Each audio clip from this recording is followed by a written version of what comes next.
Yeah, so I think we can start, Professor Wang. It's 3:32 is my normal time to start my class. So yeah, and I see most of my students are here, so let's get started. Okay, hi guys. So welcome to this event. So this is the event co-organized by me and the USC's East Asian Studies Center. I'm Hao Chen, a postdoctoral fellow at USC. So I teach one course, IR 340, the political economy of China. And this is one session of my course. And for today's special event, I will be the moderator. So today I'm very happy to have Professor Yuhua Wang from Harvard to give us a guest lecture for today's event. So I will first introduce Professor Wang, and then Professor Wang will present his work for about 30 minutes. And after that, I will open the floor for questions and discussions. And for any questions you have, please type your questions in the Q&A box, and I will see them. Okay, so let me introduce Professor Wang. So Professor Yuhua Wang is the Frederick Danziger Associate Professor of Government at Harvard University. Professor Wang's research focuses on two aspects of the politics of state building. First, what contributes to the emergence of effective and durable statehood. And second, after an effective state emerges, how can it be constrained? So Professor Wang's first book, Tying the Autocrat's Hands, the rise of the rule of law in China, which was published by Cambridge University Press in 2015, addresses how an authoritarian state can be constrained. Professor Wang is currently working on a new book project entitled Social Origins of Durable Rule in Imperial China, which is under contract at Princeton University Press. The book examines how effective statehood emerges and endures. So in addition to books, Professor Wang has published extensively in leading academic journals, including the British Journal of Political Science, Annual Review of Political Science, Comparative Political Studies, Comparative Politics, Studies in Comparative International Development, Business and Politics, Communist and Post-Communist Studies, the China Quarterly, the China Journal, and so forth. And Professor Wang received his BA from Peking University and PhD from the University of Michigan. From 2011 to 2015, Professor Wang was Assistant Professor of Political Science at UPenn. Okay, so today I'm very honored to have Professor Wang here to give us a lecture on his new book project, The Rise, Fall, and the Rise of China. Okay, so without further delay, Professor Wang, the floor is yours. Thank you so much, Dr. Chen. It's my great pleasure to be visiting your class to give this guest lecture. I am sorry that I cannot see everyone in your class. I hope you're all doing well during the pandemic. Hopefully we can meet in person sometime in the future, as soon as possible, I hope. Let me share my screen and then start presenting.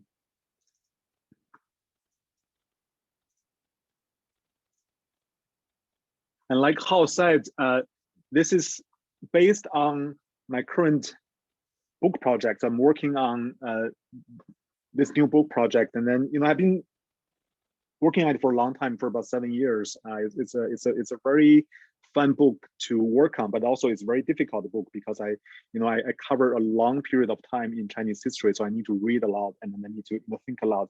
And then the motivation for this book was that thinking about all the old civilizations in the world, right? For example, Mesopotamia, Greece, Egypt, India, and also China. China is one of the oldest civilizations in the world. And then, those are political systems that have existed on Earth for a really long period of time. For example, in Mesopotamia, the early signs of a state-like organization started really, 4,000 to 6,000 years ago. In China, it's about 3,000 years ago. So it's been a really long time. So I was very interested in how those state organizations evolved over time and over a long period of time, right? And then we can see what they look like now, but I really want to know how they came to be what they are now. And then so I went to the literature on in the social sciences, it's called state building. So I went to this literature on state building. And then one thing I immediately realized, after reading, like 30 books, was that the majority of the literature on state building or comparative political development in general came from one region. They came from one region in the world, that is Europe. And then among those 30 books that I read, about 80% of those 30 books, came from one country. They basically study one country, that is England. And then it's quite striking, to think about this whole literature that is very influential in the social sciences. Thinking about, where democracy came from, where state came from, and then all our understanding is really coming from one country in the world. And then, like I said, we have those old civilizations, but then all the literature, came from this one country, and then this one island, basically, in Europe. And then the story there is currently an established one. That is, among the social scientists, basically there's, a consensus what happened in Europe, from the year 1000, for example, after the fall of the Roman Empire until the present. And then the key word there is political fragmentation. That is, when people try to understand what happened in Europe, the key event was the fall of the Roman Empire, which created this political fragmentation, which means that there were, a large number of small kingdoms in Europe, for example, in the 8th century, 9th century, 10th century. And then those smaller kingdoms that are very weak, so they didn't have a lot of power to tax their citizens. They didn't have a lot of power to control their societies. And then one of the things that happened in those small kingdoms, for example, was the ruler had to make compromises. Facing all the threats from other smaller kingdoms, all the rulers in Europe at the time had to make compromises to the domestic elites. And then the literature says that that's one of the key reasons why we see feudalism in Europe, right? The rulers, for example, in the 10th century, 11th century, started to make concessions to the domestic elites, to give them land in exchange for their participation in war. The ruler really need to rely on the elites to fight wars with other kingdoms, and then in exchange the rulers would give them land, and then that's the origin of feudalism. And then gradually, in this feudal system, the local elites will start to bargain with the ruler, and then that's the origin of representative institutions, parliament, for example. Starting in the 12th century, 13th century, we start to see representative institutions to emerge in some European countries. It's not like the parliament we are seeing today, not like Congress we're seeing, for example, in the US, so institutionalized, very, very informal at the beginning in the 13th century. But then, that's the first sign of some sort of representation in Europe. So that emerged. And then a lot of people argue that it's played a key role. Those parliaments played a key role in maintaining a durable rule in Europe. That is, they provided this platform for the elite to bargain with the king and queens non-violently, right? When the feudal lords, for example, have some demands for the kings and the queens, they don't have to kill them. They don't have to, for example, in China, they would just go to the palace and then hold a knife, but that didn't happen in Europe because they had a parliament. They could go to the parliament and then bargain, negotiate peacefully with the rulers in Europe. And then a lot of people argue that that really led to the the durable rule in Europe. So gradually, for example, in the Middle Ages, in the pre-modern era, European politics became very, very stable. We don't see a lot of coups, for example. And then the second thing that happens, when you have fragmentation, you have lots of a large number of smaller kingdoms in Europe, was they had to compete with each other. They started to fight with each other, and then that led to a lot of war, very frequent war. And then to wage wars, the rulers in Europe had to tax the domestic economy, right? To raise tax rate, but also come up with a system, some bureaucracies, some institutions, some rules to tax the domestic economy. And then a large literature argues that led to a strong state capacity. That is, war, fighting wars, waging wars led to taxation, and then that led to very strong states in Europe. And therefore, you have this this very unique event, the fall of the Roman Empire, which led to, for example, durable rule and also at the same time strong state capacity. So that whole theory of how Europe developed has shaped, how social scientists understand state building and also comparative political development. One of the problems of that literature is that they, when they look at non-European countries, they tend to assume that, other regions will somehow follow the European model. That is, when they look at, for example, how Africa developed, how Latin America developed, how the Middle East developed, how China developed, they start with the assumption that those regions will follow the European model. But when they see, they're very different from Europe, they say that, they have failed. For example, they say, Africa, Latin America, the Middle East and China have failed to converge to the European model. And then they have this, very basic expectation that, states in other places are also getting stronger and also more durable at the same time. And then we now know that, that's not true, right? We're not seeing that in other parts of the world.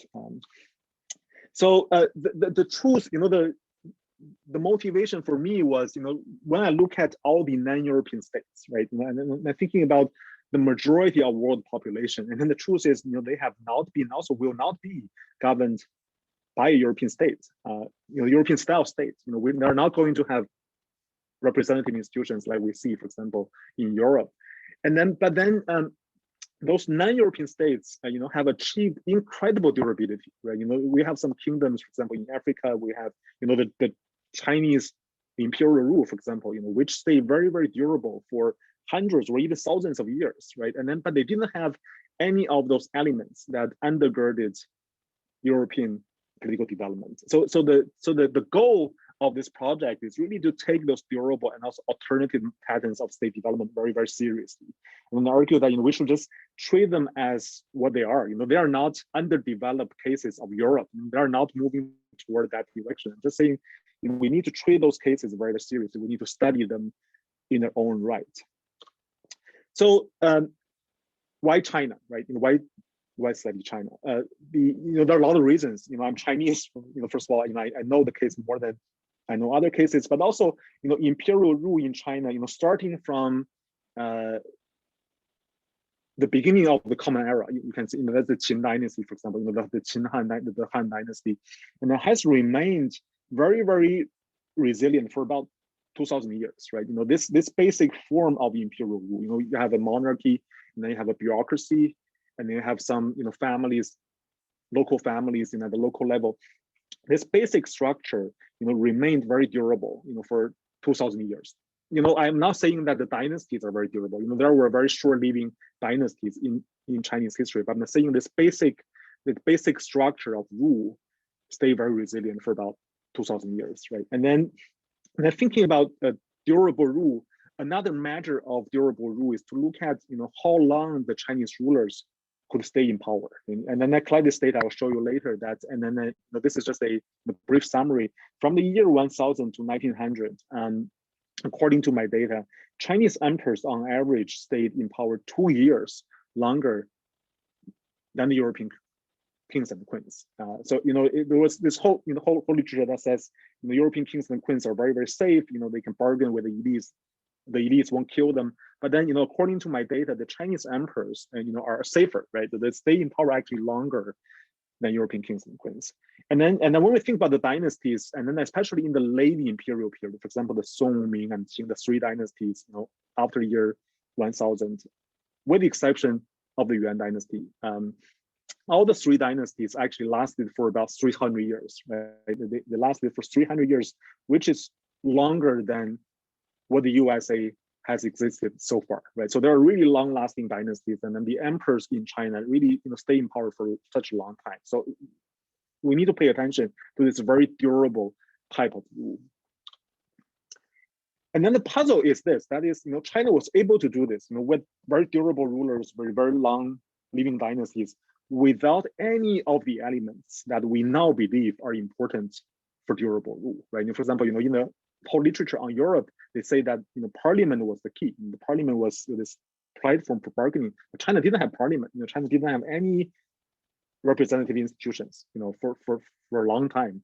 And then also, thinking about contemporary China, one of the arguments about contemporary China, in terms of why the Communist Party has been, staying in power for such a long time, is that China's economic growth has been so phenomenal, right? One of the arguments that the reason why China hasn't collapsed is because of this very long period of economic growth, since 78,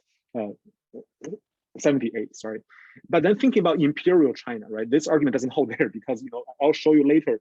For a long period of time after the year 1000, basically we see very dramatic physical and also economic decline in China. That is, the Chinese economy was declining, taxation was declining. But however, right, and then the Chinese regime still could stay in power for such a long time. I think that's very, very interesting. And also very positive. Without the institutions, without economic growth, the Chinese regime was able to hold the society together and then stay in power for such a long time. So it's such an interesting question. And then this just shows you, based on the data I collected for, one is for policies, but also for taxation. So the upper panel here shows you the policies in each dynasty, and then I coded according to whether the policy was designed to increase taxation or keep the status quo or decrease taxation. And then you can see here when it's it's positive, it means it was designed to increase taxation. Then you can see that before the year 1000, the majority of the policies were designed to increase taxation. But then starting in the 11th century, the Song dynasty, you see, more and more policies were designed to decrease taxation. So this is, a very clear sign of a declining fiscal policies. The policies started to be designed to decrease taxation. But also, this is also reflected in the tax amount the Chinese government was able to collect from the society. You can see this is the per capita tax, in the Chinese unit, ban of rice. And you can see it really peaked in the 11th century during the Song dynasty. And you can see, continues to grow, and then peaked in the Song dynasty in the 11th century, and then started to decline. There was this one short period in the early Ming period was this, peak again. But then the general pattern you can see in terms of taxation was, starting in the 11th century, the fiscal capacity declined very, very dramatically until the Qing dynasty. Basically, the Chinese government taxed next to nothing, very, very low taxation. And then this just shows you a comparative perspective, comparing with England, right? So the Chinese government in the Song dynasty, for example, taxed far more than what England was able to tax, until the 19th century. So England only reached the Song level in the 19th century, right? They taxed about 15% of the economy, but then China was able to do that, almost 800 years earlier, right? But then the problem is China's physical capacity started to decline afterwards. By the time, for example, it's in the Qing dynasty, there's a huge gap here between England and China. But then, the puzzle is this: that is, with this declining physical capacity, the Chinese rulers stayed in power longer and longer. This is the data that they collected from China, but also from Europe, from the Middle East. This shows you how many years, on average, the rulers could stay in power in 3 regions. Now you can see, gradually you see a big gap, between China and Europe on the one hand, and also the Islamic world on the other hand. You can see, Chinese rulers stay in power as long as the European kings and queens. They stay, for example, on average about 15 to 20 years. And this, you might argue, for example, one of the reasons the Chinese rulers was able to stay in power was probably because they have some, Chinese herbs. You can argue, like you can use some Chinese medicine so they can lengthen their lives, but that's not the case. This graph shows you the probability of being deposed, murdered, for example, in a coup, in these 3 regions. You can see that the main reason for the Chinese ruler to stay in power is because they have a really small probability of being deposed by the elites. And then, for example, in the 18th century, China led the world, in terms of, being safe from deposition. So China just, stay in power much, much longer than the other regions. Okay, so in the whole book, I try to explain 2 things. That is, I try to explain why the Chinese state capacity declined over time. So I call it state strengths. But also, on the other hand, I also try to explain how the state was organized. I call it state form.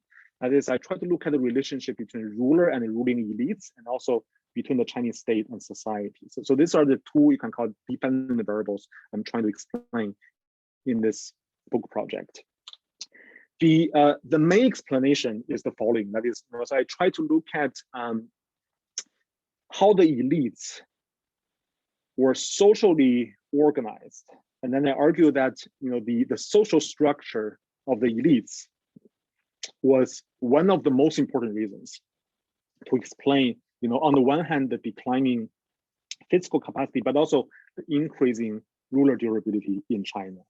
And then, I characterize three, what I call ideal types of elite social terrain. And then, these are the types of elite social networks, basically. And then I argue that these three ideal types of elite social networks can characterize different stages of China's state development. For example, the star, arguing the first one is the star network, the second one is called a bow tie network, the third one is called a ring network. So these three networks can basically, describe what happened with the Chinese elites. So the story goes like this. So the first one is the star network, and then this is a network where you have two national level elites. Thinking about them as central government bureaucrats, right? So these are the central level bureaucrats. They are, in contemporary China, we would call them central committee members, for example. And then these are the two national level politicians. And then those nodes in the periphery are the social groups. In this case, in the Chinese case, there are families, local clans, for example. And then in the star network, the idea is that these two national level politicians connect with each social group in every corner of the country, right? They connect with everyone. At the same time, these two national level politicians are also connected with each other. Thinking about this as marriage ties, for example, the daughter of this person married the son of this person. And then at the same time, through family ties and also clans, they also connect with social groups in everywhere in the country. This is a star network. In the bow tie network, it's very different. That is, these two guys, in the center, are not connected with each other. For example, the daughter of this guy is not married with the son of this guy. And then at the same time, they also connect with their own community, with their own local community. For example, this guy is connected with only families in this region, and then this guy is connected with only families in this region. So they are two separate communities. This is a bow tie network. And then in the third case, this is a ring network. That is, in this case, all the local social groups, the local families, for example, they are connected with each other, right? With their neighbors, but then they're not connected with the central politicians. The central guys are not from those local families. And then the central guys at the same time are also not connected with each other. They're isolated from each other, right? So these are the three ideal types of elite social terrain. And I argue that they can explain, a large variation in China's historical development. And then the idea is the following. That is, for example, for state capacity, say, in this case, when you are connecting with everyone, right, in the whole empire, when you have, Qing in the north, in the south, in the east, and also the west, you have a very strong incentive to make the state stronger, right? So when you are working in the central government, and then you are thinking about your relatives, some of them are in Heilongjiang, for example, some of them are in Hainan, and then you have a very strong incentive to make the central government stronger because you want to have this national coverage to protect your families, right? And then in this case, it's very different. That is, when your families are only from this one region, your incentive is much weaker than the first case, right? Because say for example, all your relatives are from California, or all from Beijing, for example, or like let's say Shandong, and then your incentive towards the central government will be very different. That is, in this case, in this bow tie case, you actually want to direct some of the national government's resources to your localities. You actually don't want to strengthen the central government because it doesn't make sense. You only want to protect your families in this one region, right? It doesn't make sense to pay taxes to to make the central government stronger, right? It makes a lot of sense when you are in the capital, for example, working in the national government, you want to direct all the resources from the national government to your own locality to protect your local interests, right? So that's what happened in the bow tie network. And then in the last case, this is one extreme, that is, the central government bureaucrats have no interest at all in the localities because they don't have families, in the locality. Therefore, they have no interest in strengthening the central government. So that's about why this is so important in understanding state capacity, right? The type of network the national level politicians are embedded in can determine the incentives toward state building, right? But also this can explain ruler durability, right? Thinking about this case in the star network, if I were an emperor, right, for example, coming in, and then I'm facing this two national level politicians who are connected with each other, this is the worst scenario for me, right? Because I need to deal with a group of elites who are coherently connected with each other, and then when they want to, lead a coup against me, when they want to organize something against me, they can very easily organize their collective action, and also coordination, right? Because they're connected, their families are connected, so they can trust each other. They want to, when they want to kill me, for example, they can very easily organize this. So this is the worst case for ruler survival. So I expect to see, very low ruler survival in this case. But then, transitioning to the second case in the bow tie network, these two guys are not connected with each other, right? And then, so even though sometimes, one of them might want to lead a coup against me, but it's very hard to organize because, it's very hard to coordinate among themselves and also to overcome collective action problems. And then similar here, right? So the central people are not connected with each other. It's very hard to coordinate. So therefore, in this case, it's really bad for the ruler. But then in these two cases, it's better for the ruler's personal survival, but then it's really bad for the state because they don't want to strengthen state capacity. Okay, so this is a basic summary of the argument. And then I argue that in different dynasties, we can use these three networks to describe what happened in those dynasties. For example, in the Tang dynasty, I try to argue it's very close to a star network. I will show you how. And then from the Song dynasty to the mid Qing dynasty, it's very close to a bow tie network. And then at the end of the Qing dynasty, after mid 19th century, it's closer to a ring network. And then so I use this framework to explain how the Chinese state developed over time. And then one question you might ask is, how do you transition, right? How do you transition from one network to another network? And then I argue in the book that it's really important to understand climate change and also conflict. And then the idea here is that this is the temperature in China, from the year 0 to 1900. You can see, there are some really warm years. There are also some very, very cold years. And then these are the data I collected on conflicts in China. This is the number of mass rebellions. Thinking about Li Zicheng or Taiping Rebellion. And then this is the number of external war. For example, the war with Mongolians, things like that. And then it's very clear, and I show more in the book, that when it was cold, in those cold years, peasants were more likely to rebel because famine was more likely to happen. When famine happened, peasants were more likely to rebel. But then, more interestingly, in those warmer years, for example, in this period, this is called the medieval warm period, you were more likely to see external war. And then this makes a lot of sense because, the external enemies were more likely to attack China when it was warmer because, when during warmer years, you have more agricultural products, more harvests. Therefore, in those years, it's more attractive for external enemies, from the the north to attack China. So, and then I argue that is the climate change which led to different types of conflicts, and then that led to the changes of networks. So, in the rest of the talk, I'm going to talk very quickly, in the rest of the talk, and then I'm going to show you some data about how the networks, manifest themselves.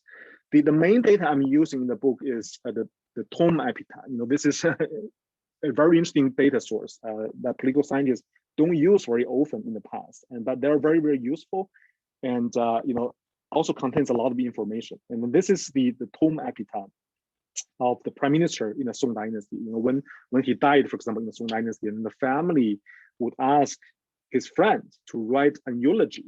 For example, this person was born in this place, and then all the positions he got, all the achievements he got, and then write this passage and then carved it on a stone, a piece of stone, and then this piece of stone survived, 1,000 years. The passage probably, the piece of paper didn't survive 1,000 years, but the stone survived 1,000 years. And then, so now we can see it, we can read the eulogy, and then one part of the eulogy almost always tells information about the family. This is from Fu Bi, for example, the Song dynasty prime minister, and then it says the daughter, he married the daughter of Yan Shu. And then she is, and then they have 3 sons and the names, and then all the positions of the 3 sons. They also said, they have 4 daughters. The first one married Feng Jing. The second one married Feng Dadong. Feng Dazong. The third one married Fan Dagui. So you can see the son-in-laws and also their positions as well. They also mentioned the son-in-laws positions, and then therefore, using the information from the tomb epitaphs, I can construct a kinship network for each politician, in the Song dynasty, for example. And I can see, the son, the daughter, and then the daughter's family, the son's family. And then what happens is, in the Tang dynasty, this is the data I collected for the Tang dynasty. In the Tang dynasty, China was ruled by a very coherent group of aristocrats. There were about 200 families, noble families in Tang dynasty, and then they had very intensive intermarriage. That is, they marry each other, and then they only marry each other. They don't marry people outside the circle. The 200 families, they have very dense marriage network. This is shown here, and then also they marry people everywhere. Their kin are from everywhere from the Tang dynasty. We can see from this graph. Those bigger nodes are the central politicians who work in the capitals, the Chang'an and the Luoyang. But then the relatives are from everywhere in the country. So it's very closer to a star network, right? They were connected with each other, but then also their relatives are from different corners of the empire. Then that changed in the Song dynasty. So what happened between Tang and Song? There was the Huangchao rebellion. It was several years that was really cold, and then there was famine. And then the Huangchao rebellion happened, and then they went to Chang'an and Luoyang, and then they killed all those families. So they went to the capital, and then they just physically eliminated the Tang aristocrats. And then starting in the Song dynasty, the Song emperor started to use a civil service examination system, the Keju system, to choose bureaucrats. And then the bureaucrats they chose are very different from the Tang noble families. The bureaucrats they chose are from the local land-owning families, the local gentry, we call them. And then they have a very different social network. That is, the local gentry, starting from the Song era, they have a very localized social network. That is, they tend to marry people in their neighborhood. For example, if I'm from, Tongcheng, in Anhui, and then I prefer to marry my daughter to the same elites in the same county in Tongcheng, and also, marry my sons to the same daughters in very similar families in my neighborhood. So this is very different from the Tang noble family. Tang noble families marry people from everywhere, but starting from the Song, Chinese elites tend to marry locally. And then as a consequence, when they went to the capital, Kaifeng, for example, they themselves were not as connected as the Tang noble families. This is the network of the Song top elites. Those are basically the central committee members in the Song dynasty. And you can see the density of this network is much lower than the Tang network. But also you can see that from this it's very scattered. People from different places. The central elites are from different places, and then they tend to marry more locally. Okay, and then what happened starting from the Song was the elites start to have their own families, and they start to rely on their own family lineage organizations to govern localities, but also provide local public goods. For example, drainage, dikes, water projects, bridges, roads, schooling. They tend to be provided more and more by the local families rather than by the central state, right? So the local families in this bow tie network, again, try to direct resources from the central state to their own families and then rely on the families rather than the state to provide public goods. And then this became, really developed, those local families became really entrenched in different localities toward the end of late imperial China. For example, in the Ming and Qing dynasties, you start to have, a few number of families in each locality. So this is the data I collected from all the genealogical records, Song Zupu in China. There were 50,000 genealogical records that I can get access to. And this shows you the distribution of those families. And you can see, in some place in the south, for example, there's just a lot of families. And then the last time those families were able to grow, really grow very significantly, was during the late Qing period. This is during the Taiping Rebellion. So I show that during the Taiping Rebellion, this is from 1850 to 1869. In about 20 years, basically the number of families doubled. So there was this huge increase of local families. The primary reason was the Qing state was very, very weak, as a result of the declining state capacity. So they couldn't defend the Taiping rebels. So during the Taiping Rebellion, the elites had to protect themselves. They had to form local family organizations, private militias, to protect themselves. And this is one of the primary reasons why we see this huge increase, doubling of genealogical records, in this 20 years during the Taiping Rebellion. So you start to see this, localization, privatization of politics in China in late Qing. And I also show in the book that this increase of local families was associated with the 1911 revolution. So that is, in 1911, when the Qing collapsed, it's primarily because those local elites, they declare independence. It's the place that where we see independence declaration is actually exactly those places where we see the increase in the local family. So there's a very, very strong association between the local private militia after the Taiping Rebellion and also what happened in the 1911 revolution. Okay, so to conclude, I want to say that, the title of my talk is the rise and fall and rise of China. So I want to talk about the last part, the rise of China again. And then this shows you the share of China's GDP in the global GDP. This is just, how much GDP China is contributing to the whole world. And you can see very strikingly, right, for a long period of time, from the year 0 to about early 19th century, mid-Qing period, China was really the dominant power, the dominant economic power in the world. China constituted about 1/4 of the whole GDP in the whole world. And then only in the last 200 years, from mid-Qing to the Cultural Revolution, basically, we start to see the decline of China, right, in terms of GDP. But then again, in the last 40 years, we see a return of China. China's GDP start to grow very, very rapidly, and then so it's not, you're still not there yet. This is very interesting. That is current China. We are talking about the rise of China, but then the Chinese GDP contribution to the world GDP has not reached the historical level yet. This is only about 20%, right? But then it's very clear the trend is there, it's growing.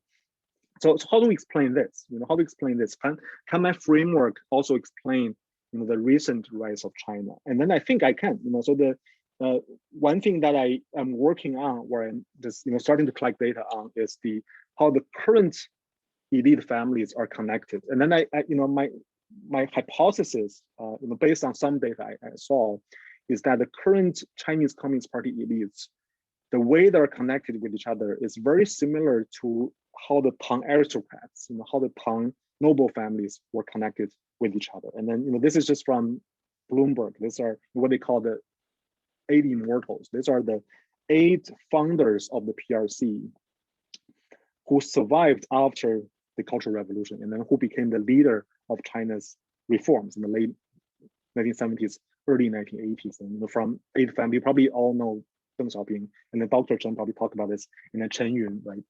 For example, but there are 8 of them. And then when we look at their family members, they have sons and daughters, and then they're very similar. It's very similar to the noble families, they're connected with each other. And so this one report shows that how the 8 families were connected with that through marriages, and for example, they marry each other's grandson, granddaughters, but also through business deals, right? They have a lot of companies that you can see when you go back, to the ownership, the holdings, for example, you can trace back to those families, right? There are a few families in China that are controlling, some of the biggest family firms in China right now. So my argument also applies here. That is, I argue that we see the rise of China again, very similar to the logic that we see in Tang China. The rise of China in the Tang Dynasty is because of the families and the families' connections to each other. We see the star network to rise again in contemporary China. Okay, so there are 2 takeaways. I think one takeaway is when we think about state building, we try to focus on the bureaucracy. This is the whole literature. When we talk about state building, it's all about bureaucracy. But what I want to show here is social relations are really important in understanding political development. Society, how the society is organized, how the elites are organized, how they connect with their families. I think that's really key in understanding long-term political development. But also, in understanding this big debate in Chinese politics right now, the idea why the Chinese regime has been so resilient, right? And then there are several explanations that have been offered. For example, some people argue about the institutions, the legislature, for example, and then some people argue it's about adaptation, the idea that the Chinese Communist Party is learning their make adjustment. And then some people argue it's about coercion. Some people argue it's about co-optation of the elites. For example, some people argue it's about economic growth. Some people call this performance legitimacy, right? But what I want to show here using Chinese history is that in historical China had none of those. China didn't have any of those elements that we now think are important for supporting authoritarian regimes. But what China had was a very unique way of organizing the society and organizing the relationship between the elites and then the society, right? And then I try to argue so that the takeaway, I guess, is we really need to pay attention to state-society relations, how the society and the state are connected with each other. I argue it's really important in understanding authoritarian resilience. I'll stop here and then look forward to our discussion.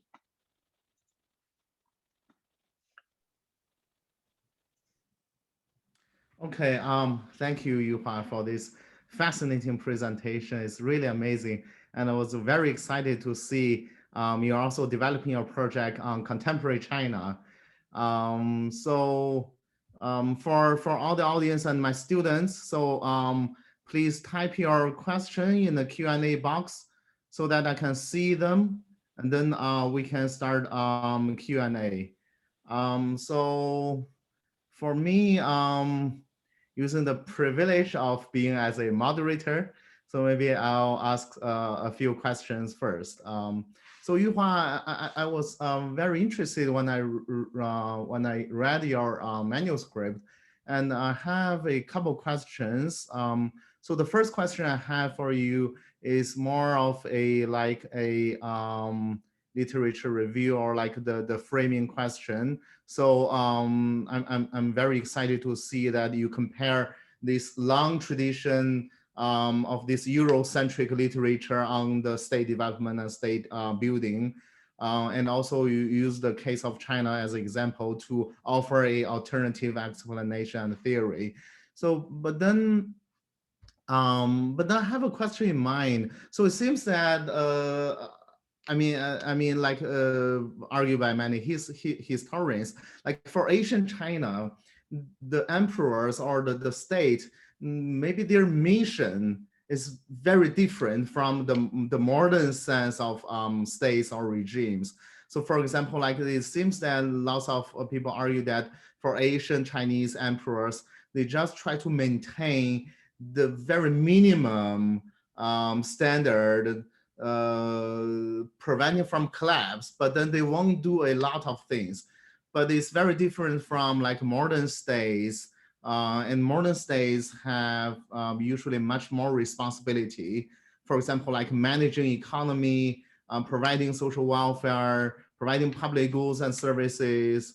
So my question is like how comparable it is between the Asian Chinese state and the modern European states. So yeah, so that's the first question. Yeah, great, thanks, Hao. I agree with you. I think the goals are very different. But I think one thing is important when I read Chinese history. I think there were two things that rulers everywhere had to do. That is, one is to defend the border. Right? You have to defend your country from foreign enemies because otherwise you would just be conquered and then you lose your country. So that's a challenge. That is a common challenge for all the countries in the world. And then for European rulers, for Chinese rulers, the Chinese emperors face this very severe external threats, from the north. For example, as I showed the data, there are a lot of external wars in China. So that's one.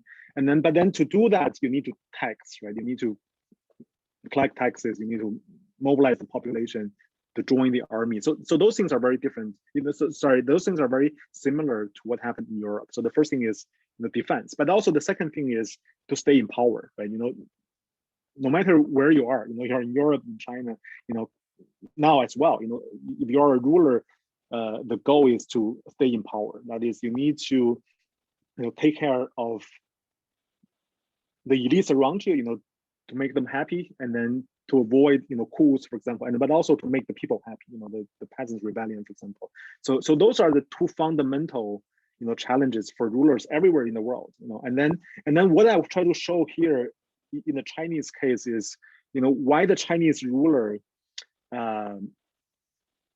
succeeded in one of them, right? And only one of them, right? That is, we over time we see this, declining state capacity. That is, the Chinese government were not able to collect taxes, although with very severe external threats. But then the Chinese rulers were very good at staying in power. Right? they stay in power a very, very long time. So I think in terms of these two basic goals, I do see a lot of similarities. But I agree with you that on other places, for example, in terms of economy, things like trade, for example, right? That's a huge difference.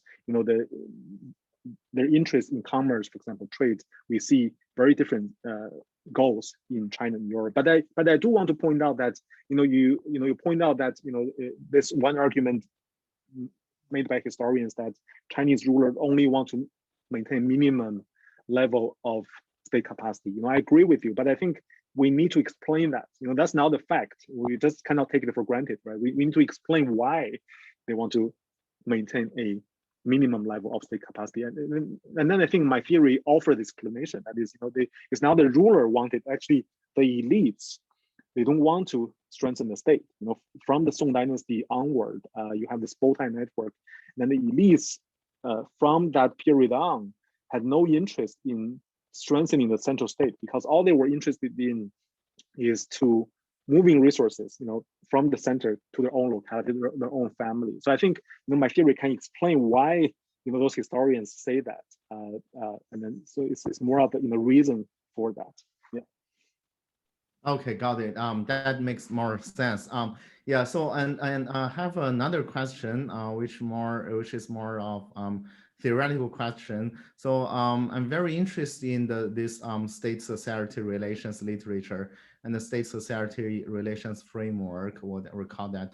And then, I also study like comparative politics and Chinese politics. And then, so in the study of political economy, so like there is also a very big literature on the state-business relations. And you have done lots of fascinating work on that as well. So like, and then, like in my mind, I always have a question. So like when state-society relations framework and state-business relations framework, so can the state-business relations framework be put under the big framework of the state-society relations, like the society-centered or state-centered or state in society? And would it be possible to have a synthesis or a unified framework to better understand the major actors in the world, like the state, the market, or the society? So I don't see like people working on that, but I think that would be very interesting, and I would like to hear your thoughts on that. Yeah, that's a great question, Hao. in Chinese, so one thing that is very different between Chinese history, or imperial China and contemporary China, is that in imperial China, the political elites and then the economic elites were the same people. Basically the landowners in imperial China were both the political elites because they, their sons and grandsons could take the civil service examination system and then become bureaucrats. So they become political elites, but also they were the economic elites, right? The merchants in China had very low status, so they were not the elites; they were just merchants, traders. But then the landowners were the economic elites. So therefore, in imperial China, you have the same group of people who are both. But then in contemporary China, I think one difference is you have two different groups of people. The political elites are the bureaucrats and the civil servants, for example, and then you have a different separate group of people who are business people, right? And then sometimes they overlap. For example, when the National People's Congress happened, the business people go to Beijing and then attend the meetings and then see the political elites. But then there are very different types of people. Ma Yun, for example, Jack Ma is very different from the Central Committee members. So I think that's important to start with. That is, we're talking about different groups of people, and then therefore I think when we think about state business relations in China now, I tend to think about people relation. It's the type of network, right? What type of network are connecting the political elites and then the economic elites? And then in imperial China, we don't have this problem because they're the same group of people, right? There's only network within themselves. They're not between themselves. So I think that's probably a fundamental difference to start with. But then in terms of synthesis, I think that's a great question for research. And then one potential area we can push this researcher forward is rely on network analysis. For example, I'm just learning this, so I think it's very promising to think about different types of network, how people are connected, for example, between the government and the business. I've done some work on this, but not really thoroughly.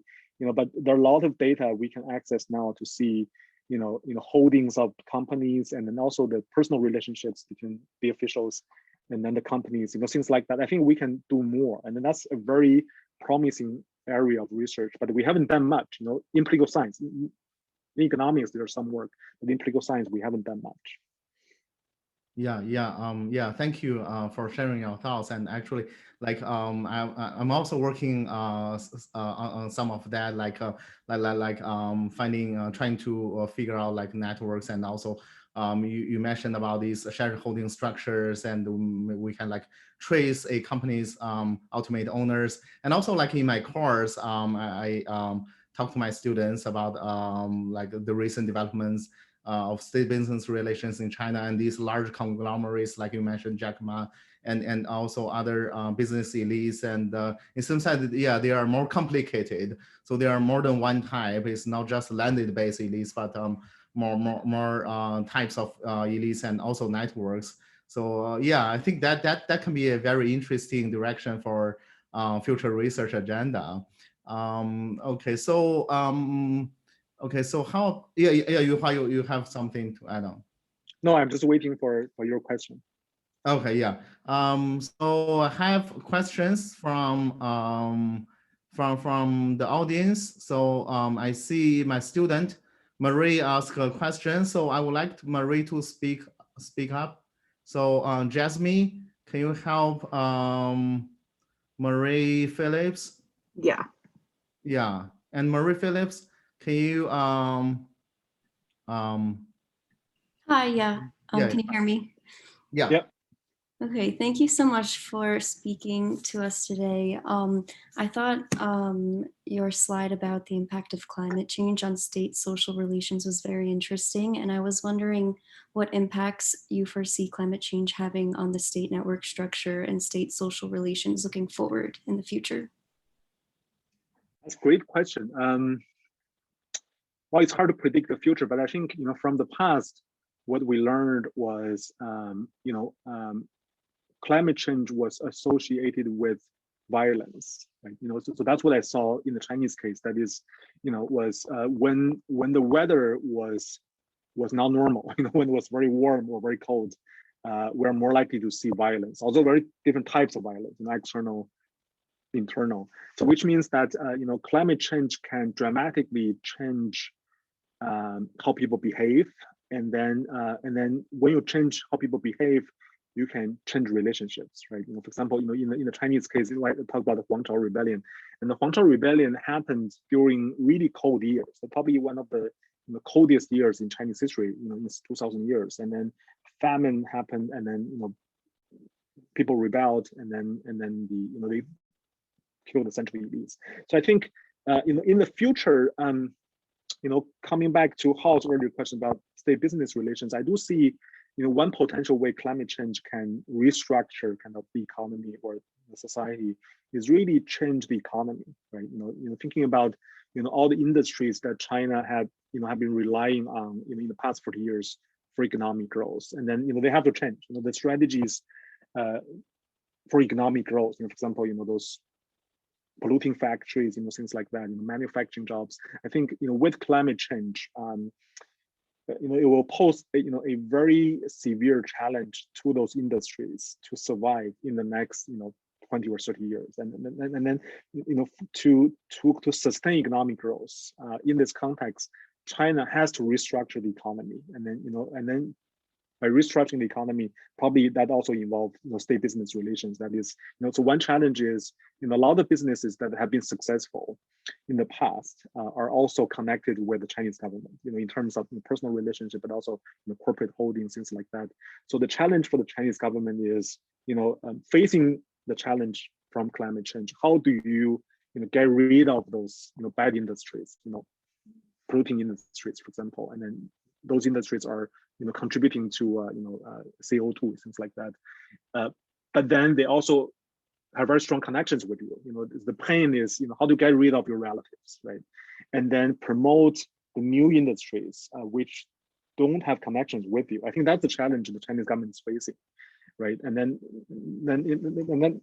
I think that how the Chinese government handles that challenge will really shape state-business relations, but also how the Chinese economy will develop in the next several decades. Okay. Yeah. Thank you for answering my raised question. So I have a few other questions from the audience. So I see some questions are asking about your theory. So one question asks, like, did the kinship network also take place within the royal family? And also, like, what would be the role, or whether if the general public, the people, had a place in these political circles? And if so, what role did the public play in those elite political networks?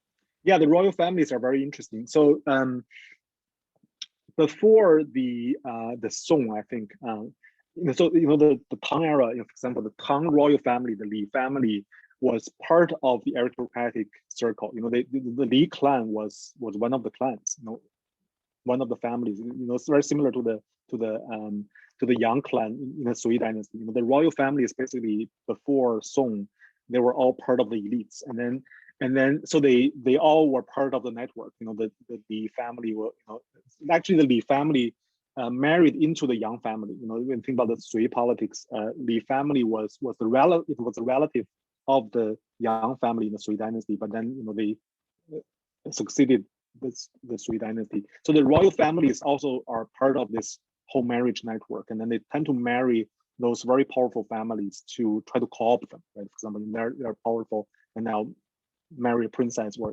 prince. So that's one of the co-optation strategies. But then starting in the Song, and then especially in the Ming dynasty, the founding emperor of Ming, Zhu Yuanzhang, had a rule, and then that rule became kind of a norm afterwards. That is, the royal families cannot marry elites anymore. So in the Ming dynasty, in the whole Ming dynasty, the royal family marriages are all between a royal member of the family and then an ordinary citizen, outside the elites. So that's a norm established by the founding emperor of Ming. So that changed afterwards. And then the Qing was very different because Qing was the Manchus, and then the Manchus can only marry Manchus and then Mongolian. So that's a very different story. But then in the Ming, you start to see the separation of royal marriages and then elite marriages. The second question was about the public. Yeah, that's a great question. In the theory, so far the public played a role in terms of rebellions. That's the main role where the public came in was during climate changes, for example, cold years or warm years, actually. And then you're more likely to see mass rebellions. The Huangchao rebellion was one, but also I mentioned Li Zicheng rebellion, Taiping rebellion was also very important in my story. So the public came in, as a rebel, and that actually changed the elite structure. For example, the whole star network was destroyed by the mass rebellion at the end of Tang, and then the bow tie network was destroyed by the Taiping rebellion. So I think the public played a very important role in destruction of the networks.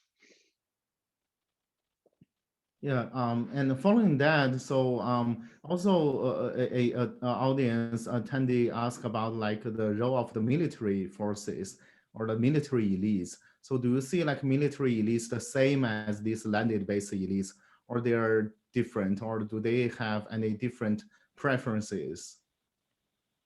Yeah, that's a great question. I spent a lot of time in the book talking about the military. It's very interesting. In China, there was a very obvious trend toward the end of Imperial China, starting from the Song, that you started to see the decline of the status of military people. That is, the military leaders starting from Song had a very low status in the whole bureaucratic hierarchy compared with the civilians. And then the historians argue that it's because of the personal experience of the founding emperor of Song, Zhao Kuangyin, because he was a military leader, and then he became the emperor through a coup.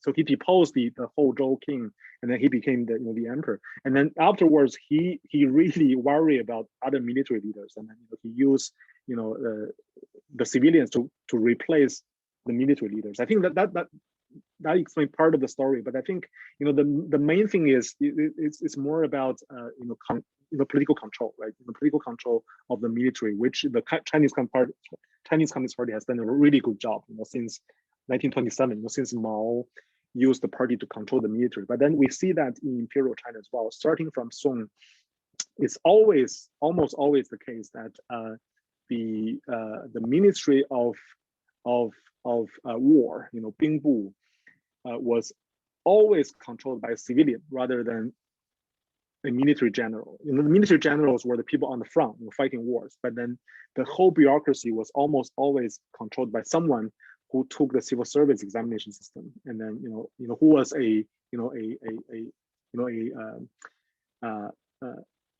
no experience, who has no experience basically in fighting wars, and then it's almost civilian control. So I think that's important in understanding Chinese history, and then also important in understanding why China couldn't win wars, since the Song dynasty. And then since the Song, China basically lost all the major wars, with the Mongolian, for example, with the Manchus, and then with the British. So I think that civilian control of the military really was important, because you don't have people with expertise to control the military. You have a bunch of sons of landowners who have never fight wars to control the military, and then I think that's important. Yeah, that's very interesting. And following that, so I have a question about like your theory. So between different dynasties, so like within each dynasty, you can see the variation of the durability of a ruler. But it seems like within a dynasty, the elite network seems to be less changeable. So how their theory explain within dynasty variations? That's a great question. I wrote another smaller paper which I try to explain this question. And then one thing that I found really important is whether the emperor appointed a crown prince and then the appointment of a successor basically was very important in making the emperor to stay in power longer. And this is very counterintuitive. That is, when you have a successor, when you have a very apparent successor, apparent heir, and then this is public, you tell everybody, this son will become my crown prince, and then this son will become the emperor when I die. When you make this public, actually, it's better for me to stay in power. So the logic is that when I have a public successor, first of all, other elites know they have no chance, right? Because there's now a appointed successor already, so you don't have to compete. And then second of all, it's harder for the elites to get to me, right? Because they know that when they kill me, my son will become the next emperor. So it doesn't make sense to kill me, right? Because it doesn't really change anything. When you kill me, you don't become the emperor. My son still become the emperor. So therefore, appointing a son as the successor really create this barrier, between me and the elites. And then what's also beneficial for the elites is that they can plan for their future now, right? When I say, for example, this son will become the next emperor, you can start building connections with my son, and then therefore you can secure your future, and then you are safe, after the leadership transition. So I think it's very important to appoint a successor. I think that has very important implications for understanding contemporary China. And then Hao can talk more about this in the class. But then I think one of the main reasons for the Chinese Communist Party to be very stable in the last 40 years was clear succession, right? We see that during party congress, every 5 years. For example, the 5 years into a new leadership, there's always a young guy who got promoted onto the Politburo Standing Committee, and then we know, publicly, we know this guy will become the next top leader. That happened, for example, for Hu and also for Xi. Right? And we don't see that now. I think that's a great risk for the Chinese Communist Party, that when you don't have a crown prince, when you don't have a heir apparent, everything becomes so uncertain. I think that's very risky. Yeah, this is a very interesting argument. So I also have a few questions from the audience. They are more interested in contemporary China. So I will translate from the imperial China to contemporary China. I have Quan, my student Quan. So Jasmine, can you please let Quan to speak up? Quan Chou. Yes. Okay. Hi, Quan. Can you ask our questions? Hello. Thank you for giving this lecture today. I guess I wanted to ask, with regards to the resilience of the Chinese Communist Party, doesn't it have, isn't it in large part at least due to the effective military campaigns of the 20s, 30s, and 40s that allowed the party to restore sovereignty to China and end the century of humiliation, and B, the general increases in the quality of life since 1949? Or these, aren't these the two main two of the main factors in the party's resilience? Yeah, those are great questions. Thank you so much, Quinn. Well, the first, so those arguments have been, actually very prominent in the Chinese politics field.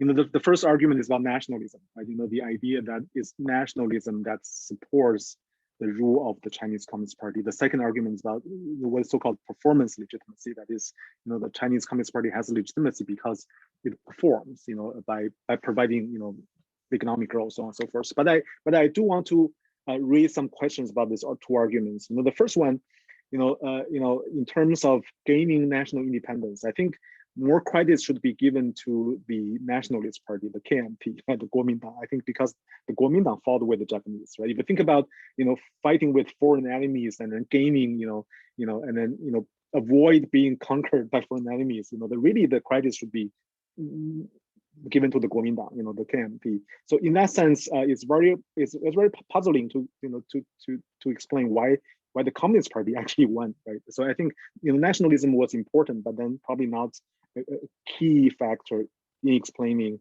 the success of the Chinese Communist Party, right? And then the second one also, you mentioned since 1949, but then since 1949, you have the Great Leap Forward and then the Great Famine, the Cultural Revolution, where tens of, actually 30 million people die, maybe during the Great Leap Forward, and then another 10 million, maybe 20 million people die during the Cultural Revolution. So you think about performance. The Chinese Communist Party didn't have a very good record, until very recently. When you think about rising living standard, it's only in the last 20 or 30 years. I was born in China in the early 1980s, and when I was born, China was still so poor. I remember this because in my childhood, it was scarcity was the theme of life. Still, we have a planned economy. So I really don't think that economic growth is the main reason. It's probably one of the reasons. I agree, but it's probably not the main reason, because the Chinese Communist Party, has been in power for 70 years, but then in the 70 years, half of it was actually not performing, actually doing really bad things to the Chinese society. So I wouldn't say performance is a key reason for the resilience of the Chinese Communist Party. Yeah, Yuhua, I actually agree with you on that point. So I think more attention will be given to other factors to explain the long durability of the Chinese Communist Party. Because if we only look at the reform era, we miss the whole Mao decades, and also even for the pre-1949, for the Chiang Kai-shek regime at that time, the Chinese economy was really, really bad, and Chinese society was very poor. But you see, the KMT was still able to be in power for a few decades. So yeah, so I agree with you on that point that we should pay attention to more factors in addition to this economic performance explanation. So have a few other questions. So they all ask about the contemporary China. So maybe I can summarize that since we have only maybe 6 minutes left. Okay. I have a question actually from my former student, Carolyn Song. I'm not sure if Carolyn is still here. Jasmine, can you please let Carolyn to speak up? She asked a very interesting question about both the theory that Yuhua mentioned and the contemporary China. Oh, hi, Karen. How are you doing? I'm good. You're in New Jersey, right? Yeah, I am. Thank you for having me. Yeah, great to see you. You too. Thank you so much for speaking with us today. I was just gonna ask, do you think, or how do you think the current social network of Chinese elites may influence Xi's domestic or foreign policies today? I feel like recently he's really been trying to tighten his control over the regime, whether it's abolishing his term limits or increasing censorship or etc. So I guess, do you think he's kind of aware of the star-like social network, and what are some of the more individual effects that it might have on him? Yeah, thanks, Caroline. That's a great question. When I think about contemporary politics, I always think about the PRC as as a new dynasty. Think about this, you have the Tang, Song, Yuan, Ming, and then the PRC is one of the dynasties. And then thinking about contemporary politics in that way from a historical perspective, can really help me understand a lot of the things that are happening in China. For example, the rise of Xi, right?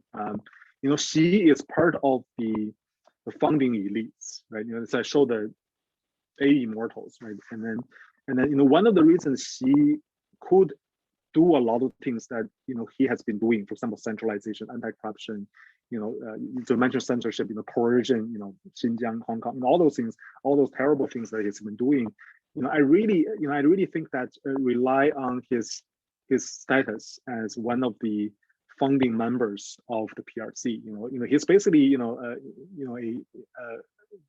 the son of a founding emperor. Basically, you can argue. His father was not the emperor, but it was one of the founding elites of the PRC, and then very similar to Chinese politics in imperial China.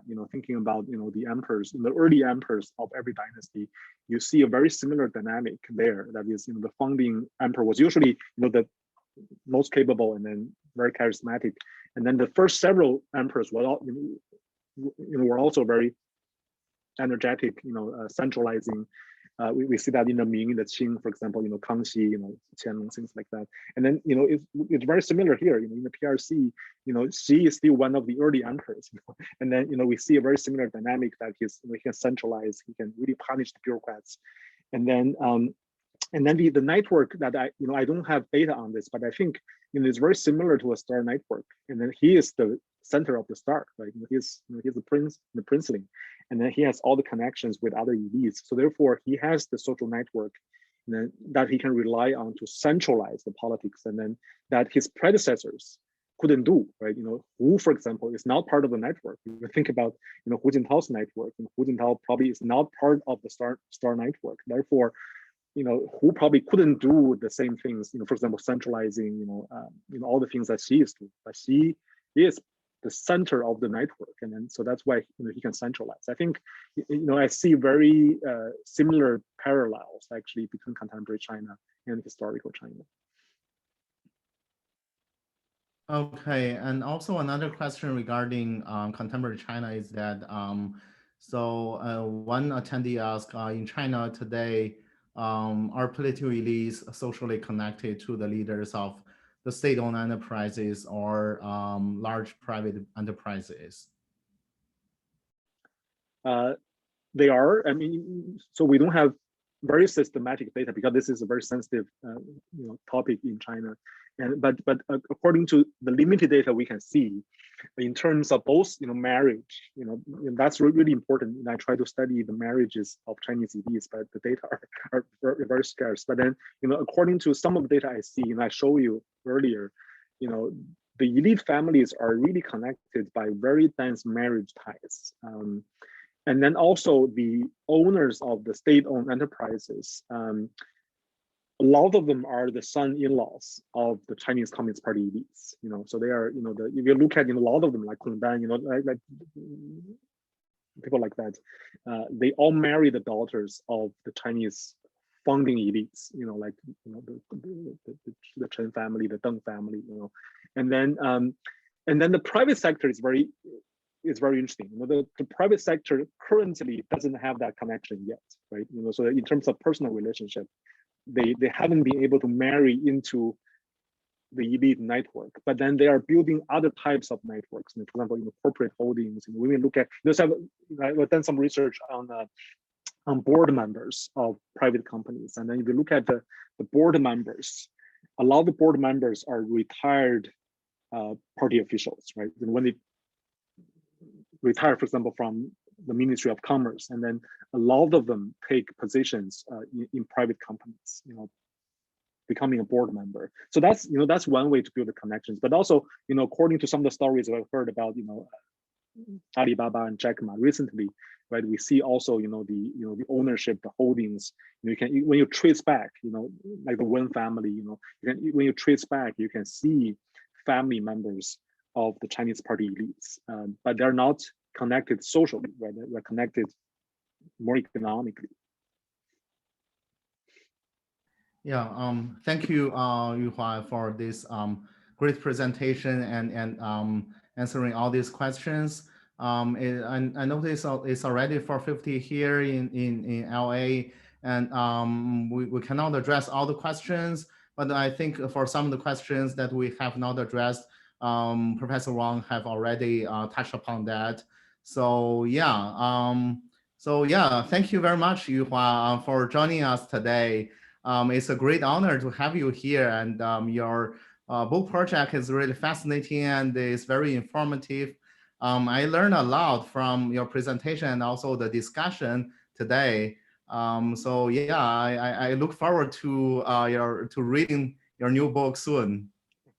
Thank you so much, Hao. And also thank you all so much for all the questions and then just being here. It's such a pleasure.